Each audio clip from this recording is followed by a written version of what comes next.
یہ ویڈیو بہت اہم ہے۔ اس ویڈیو کے اندر ہم نے بات کرنی ہے قاتلانہ حملے شروع ہو چکے ہیں، پی ٹی آئی کے ایک رہنما کا قتل بھی ہو چکا ہے اور ایک سابقہ چیف جسٹس بھی آج رات کو قتل ہو چکے ہیں۔ حالات شدید خراب ہو رہے ہیں، معاملات مارشل لا کی طرف جائیں گے یا لانگ مارچ ہوگا، اس حوالے سے بھی ایک خطرناک پلان تیار ہو چکا ہے جس کا اس ویڈیو کے اندر ہم نے تفصیل کے ساتھ ذکر کرنا ہے۔ پھر خان نے کراچی میں کھڑے ہو کر ایک بڑی انہونی کی ہے اور بڑی بری طرح سے لتاڑا ہے بدماشیہ کو اور طاقتور حلقوں کو بھی آڑے ہاتھوں لیا ہے۔ اس حوالے سے بھی ہم بات کریں گے۔ سب سے پہلے جی، ملک کے حالات خراب ہیں، شدید خراب ہے۔ پہلے معاشی طور پہ خراب تھے، اب سیکیورٹی کے پوائنٹ آف ویو سے بھی خراب ہو رہے ہیں۔ دیکھیں نا، عجیب و غریب طرح کے واقعات پیش آ رہے ہیں، عجیب نحوست ہے۔ وہ جو نشتر ہسپتال کا واقعہ سامنے آیا، وہ تو بات سنتے ہوئے بھی ایک قرحت آتی ہے، دل دہل جاتا ہے کہ وہ کیا واقعہ پیش آیا۔ پھر سوات کی ساری صورتحال آپ کی آنکھوں کے سامنے ہے کہ لوگ نکل آئے ہیں وہاں پہ اور وہ کہہ رہے ہیں کہ ان دہشت گردوں کو ہم تسلیم نہیں کرتے جو ہم پہ مسلط کیے جا رہے ہیں، جو آ رہے ہیں کس کی اجازت سے آ رہے ہیں۔ پھر جناب کہ بلوچستان کے اندر سابق چیف جسٹس جو ہے نور محمد پر حملہ ہوتا ہے، مسجد میں نماز ادا کر رہے ہوتے ہیں، نماز کے دوران حملہ ہو جاتا ہے اور پھر وہ دم توڑ جاتے ہیں۔ ذرا اندازہ کریں کس طرح کی صورتحال پیدا ہو رہی ہے۔ اور ابھی رات کو ہی آپ سے کچھ دیر پہلے ایک اور خبر موصول ہوئی ہے کہ ملتان سے تعلق رکھنے والے طاہر حمید قریشی صاحب، ان کا تعلق ملتان سے ہے اور ملتان کے اندر یہ اچھے سیاسی کارکن ہیں، وہاں پہ یہ نامور شخصیت ہیں۔ تو ملتان کے اندر آج اب سے کچھ دیر پہلے ان پر فائرنگ ہوئی ہے، گولیاں چلی ہیں اور ان کا بھی قتل ہو گیا ہے۔ اور بتایا تو یہ گیا ہے کہ ڈاکوؤں کے ساتھ مزاحمت کر رہے تھے، ڈاکو لوٹنے کے لیے آئے ہیں اور یہ قتل ہو گئے ہیں، یعنی انہوں نے ان کی یہ جان کی بازی ہار گئے ہیں۔ تو یہ صورتحال ہے اس وقت۔ معاشی انڈیکیٹر آپ چھوڑ دیں کہ کیا معاشی طور پہ لوگ کس طرح سے مر رہے ہیں، سیلاب کو بھی چھوڑ دیں، جو لوگوں کے اندر ایک عدم برداشت بڑھ رہی ہے اس کو بھی چھوڑ دیں، پورے کا پورا ملک کل جو بند ہو گیا تھا، بجلی پورے ملک کی بند ہو گئی تھی، اس کو بھی آپ چھوڑ دیں، لیکن اس وقت ملک کی صورتحال اچھی نہیں ہے، حالات خراب ہیں، شدید خراب ہوتے جا رہے ہیں۔ ابھی ہم نے بات کرنی ہے کہ کراچی کے اندر خان نے کیا اعلان کیا اور کیا صورتحال پیدا ہو گئی،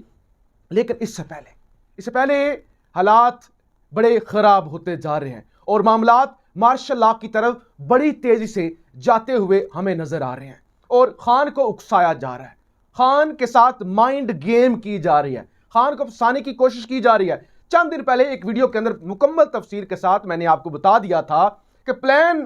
یہ بھی کسی نہ کسی جگہ پہ ہے کہ عمران خان لانگ مارچ شروع کریں اور اس لانگ مارچ کا فائدہ کوئی تیسری طاقت اٹھا جائے اور وہ اپنی بارگیننگ کر لے۔ اس پر ہم نے بڑی تفصیل سے بات کی تھی۔ اور اب کیونکہ عمران خان ترسا رہے ہیں، اب کیونکہ عمران خان بڑی عقل مندی سے کام لے رہے ہیں اور وہ فائنل کال نہیں دے رہے، حالانکہ بہت سارے لوگوں کی خواہش ضرور ہے کہ عمران خان کیوں نہیں لانگ مارچ کی کال دے رہے، لیکن پچھلے 24 گھنٹوں میں کچھ ایسے واقعات ہوئے جس نے سارے معاملے کو مشکوک کر دیا، خاص طور پہ شیخ رشید صاحب، شیخ رشید جو اسٹیبلشمنٹ کے اجازت کے بغیر ایک بات بھی نہیں کر سکتے، جن کی ساری وزارتیں اور ساری کی ساری سیاست اسٹیبلشمنٹ کے قدموں میں گر کر بھیک مانگ کے، یا ان کے آشیرواد آپ کہہ لیں، چلے قدموں میں نہ گرے لیکن آشیرواد،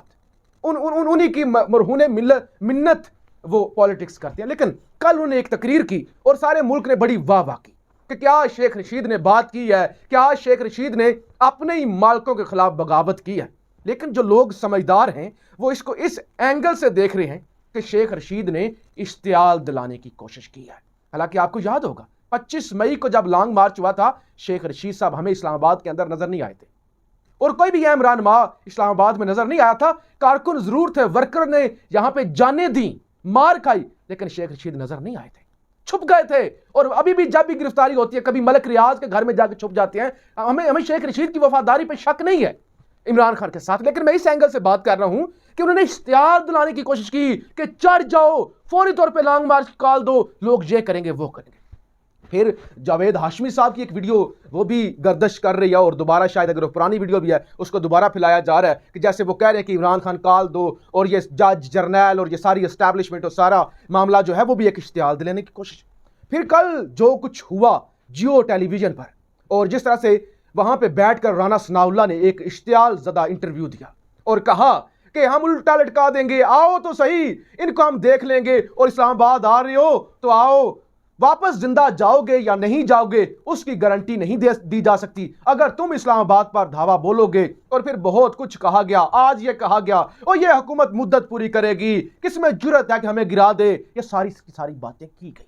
تو لہٰذا یہ بھی ایک اشتعال دلانے کی کوشش تھی کہ عمران خان ہماری باتوں میں آ جائے، عمران خان اشتعال میں آ جائے، اور اشتعال میں آنے کے بعد فوری طور پہ وہ کہے کہ ابھی میں لانگ مارچ کرتا ہوں، اور اس لانگ مارچ سے پھر کوئی تیسری طاقت فائدہ اٹھا جائے۔ اور پھر آج اس لانگ مارچ کے ماحول کو برابر کرنے کے لیے، ماحول کو جسٹیفائی کرنے کے لیے وہ ساری صورتحال کو ایک پریس کانفرنس کی گئی رات گئے جو ہے وہ یہ امپورٹڈ مافیا کی جانب سے، جس میں یہ کہا گیا کہ ایک تو یہ کہا گیا نا عمران خان یہ سارا جو شور کر رہے ہیں وہ آرمی چیف کی تعیناتی کے لیے کر رہے ہیں کہ ان کا شیئر ہو اور ان کی پسند کا بندہ ہو۔ دوسرا، احسن اقبال نے بڑی ایک اہم بات کی۔ احسن اقبال صاحب نے کہا دیکھیے جی یہ جو عمران خان جو ہے نا لانگ مارچ کر رہے ہیں نا، یہ ان کا مقصد جو الیکشن نہیں ہے، عمران خان کے لانگ مارچ کرنے کا مقصد الیکشن نہیں ہے، بلکہ مقصد کوئی اور ہے۔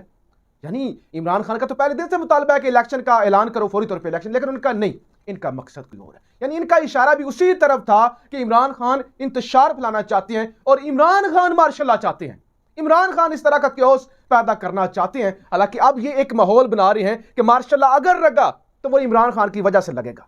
عمران خان کی وجہ سے، اور عمران خان اس کا مجرم ہوگا۔ تو اس وقت تمام تر معاملات اس طرف جا رہے ہیں کہ پی ٹی آئی کے اندر سے لوگ عمران خان کو اشتعال دلا رہے ہیں کہ کیوں نہیں دے رہے کال، ابھی کال دو، ہم جینے کے لیے تیار ہیں، ہم مرنے کے لیے تیار ہیں، ہم وہ کر دیں گے۔ لیکن عمران خان کو بھی یہ پتا ہے کہ یہ لوگ بھاگ جائیں گے، یہ لوگ کھڑے نہیں ہوں گے، اور اس وقت ایک ایک قدم، ہم تو پچھلے ایک مہینے سے بات کرتے ہوئے آ رہے ہیں کہ خان کو اس وقت ایک ایک قدم پھونک کر رکھنا ہے تاکہ اس سارے مومنٹم کا فائدہ کوئی اور نہ اٹھا جائے۔ اور اس وقت بہت سارے ایسے عناصر ہیں عمران خان کے ارد گرد جو اشتعال دلانے کے اور ایک منظم ماحول بنا رہے کہ لانگ کال کیوں نہیں دے رہے، تاکہ وہ کال دیں۔ وقت کم ہے نا، وقت بہت کم ہے، مقابلہ سخت ہے، وقت کم ہے، اسی وقت کم کے اندر کارروائی ڈالنی ہے جو بھی ڈالنی ہے۔ تو لہٰذا اسی وجہ سے اب باقاعدہ جو ہے ماحول شروع ہو چکا ہے، جو کہ بڑا ایک خطرناک کام ہے۔ دوسرے نمبر پہ جناب خان صاحب نے کراچی میں جلسہ کیا، بہت بڑا جلسہ تھا، اور وہاں پہ خان صاحب نے کھڑے ہو کے ایم کیو ایم کو للکارا۔ خان نے کہا آپ خوش ہو، پیپلز پارٹی کے ساتھ بیٹھ کے جن کے خلاف ساری عمر پالیٹکس کی ہے، خوش ہو، عزت ملی ہے، کچھ ملا ہے، لانتوں کے سوا اور بےزتی کے سوا کیا ملا ہے؟ اب تو مطالبات پورے ہو رہے ہیں نا، اب تو عزت بھی مل رہی ہے نا، اب خوش ہو۔ اور ساتھ ہی عمران خان نے یہ کہا کہ جو لوگ بھی ان کو این آر او دے رہے ہیں، جو لوگ بھی ان کے کیسز معاف کر رہے ہیں، جو لوگ بھی اس وقت اس امپورٹڈ رجیم کے سپورٹر ہینڈلر ہیں، شاید لوگ نہ بولیں، شاید لوگ ڈر جائیں، شاید ابھی لوگوں کے آپ کپڑے اتار کے ان کو ڈرا لیں، زبانیں خاموش کروا لیں، تاریخ آپ کو معاف نہیں کرے گی۔ تاریخ نے تو ضیاء کو بھی معاف نہیں کیا، تاریخ نے تو کسی کو بھی معاف نہیں کیا۔ آج لوگ، اس وقت تو بڑا کچھ ہوتا تھا لیکن آج لوگ نام لیتے ہیں، تاریخ کے اندر تو مشرف بھی بہت بڑی طاقت ہے، ابھی کل کی بات ہے، آج لوگ نام لے کر وہ کہتے ہیں کہ مشرف کے ساتھ یہ اور مشرف کے ساتھ یہ، اور پھر یہ سارے معاملات۔ تو لہذا خان نے یہ کہا تاریخ معاف نہیں کرے گی، کم وقت ہے، گزر جائے گا وقت، تاریخ کے اندر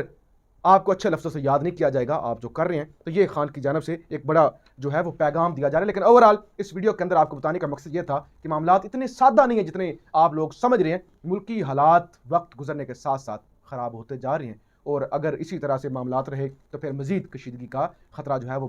بڑھے گا اور حالات مزید خراب ہوں گے۔ اللہ کرے، اللہ ہم پہ رحم کرے اور اس ساری فساد اور اس سارے معاملات سے اللہ ہمیں بچائے۔ اپنی رائے کا اظہار ضرور کیجیے گا۔ پاکستان زندہ باد۔